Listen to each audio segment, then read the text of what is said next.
జై శ్రీమన్నారాయణ. శ్రీమద్భగవద్గీత 15వ అధ్యాయము పురుషోత్తమ ప్రాప్తియోగము 7వ శ్లోకము. మమైవాంశో జీవలోకే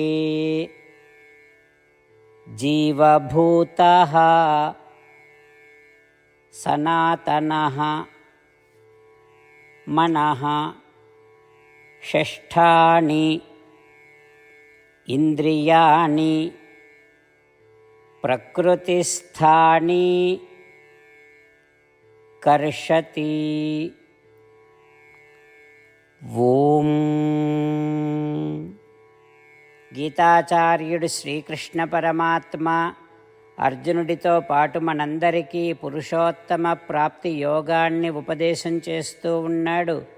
పరమాత్మ ఈ రకంగా అంటూ ఉన్నాడు, అర్జున, ఆత్మ అనేటటువంటిది అనాది. ఈ అనాది అయినటువంటి ఆత్మలన్నీ నా అంశలే.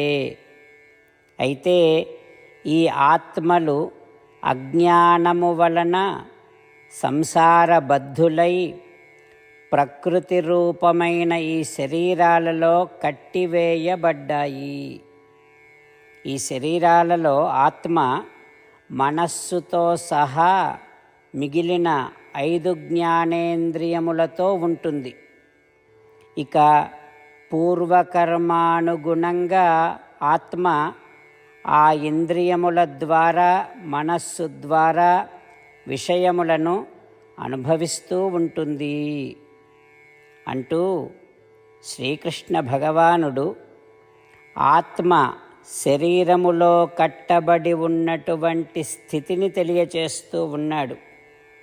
ఆ పరమాత్మ ఉపదేశాన్ని మనసారా భావన చేస్తూ మనము అంటే ఆత్మ, మనము శ్రీమన్నారాయణుని అంశ అనే వాస్తవాన్ని సంతతము స్మరిస్తూ అజ్ఞానము వలన ఈ శరీరాలలో ప్రకృతిలో బంధింపబడి మనతో పాటు ఉన్న మనస్సు ఇంద్రియాలతో విషయాలను అనుభవిస్తూ ప్రయాసపడుతూ ఉన్నాము అని గుర్తిస్తూ ఈ బంధాన్ని తొలగించుకొని శ్రీమన్నారాయణుడిని పొందటమే జీవిత లక్ష్యముగా పెట్టుకొని శ్రీమన్నారాయణుడిని మాత్రమే శరణు వేడుకుంటూ పరమాత్మ పలికిన పలుకులను అదేవిధంగా పలికే ప్రయత్నం చేద్దాం.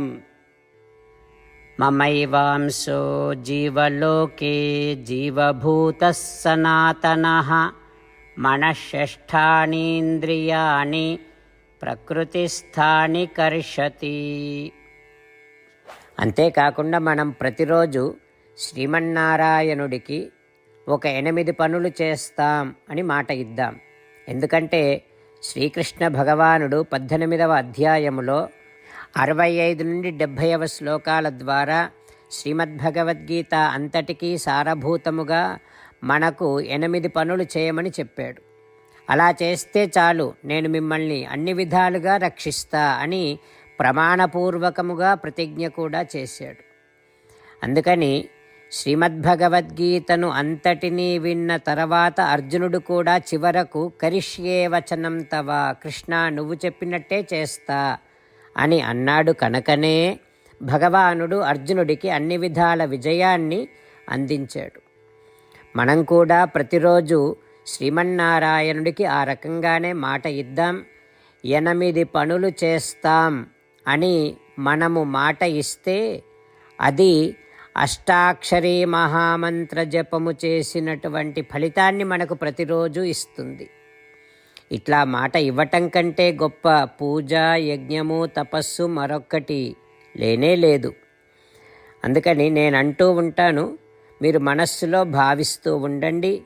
ఈ రకంగా మనము మాట ఇస్తూ ఉంటే శ్రీకృష్ణ భగవానుడి ముఖారవిందములో కలిగేటటువంటి ఆనందాన్ని మనం ప్రతిరోజు దర్శిద్దాం, ఆస్వాదిద్దాం.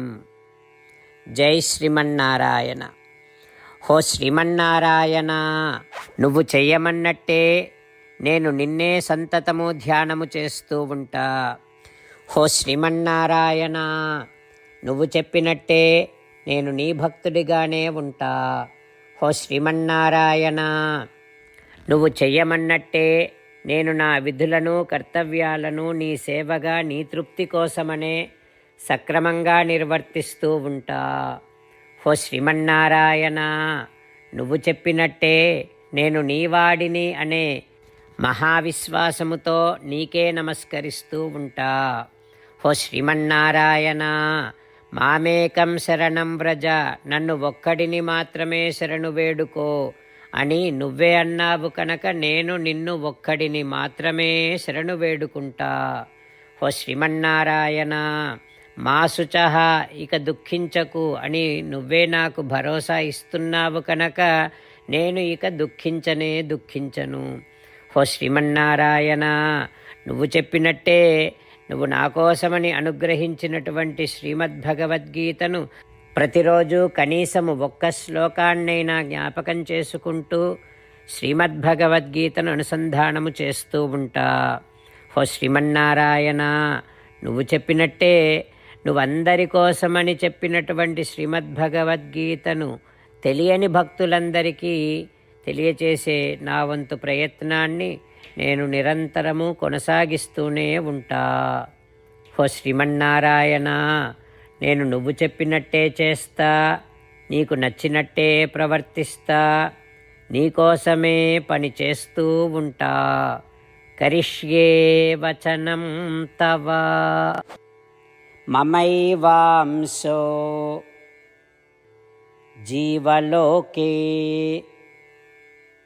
జీవభూతః సనాతనః మనః షష్ఠాని ఇంద్రియాణి ప్రకృతిస్థాని కర్షతి. ఓం మమైవాంశో జీవలోకే జీవభూతః సనాతనః మనఃషష్ఠానీంద్రియాణి ప్రకృతిస్థాని కర్షతి.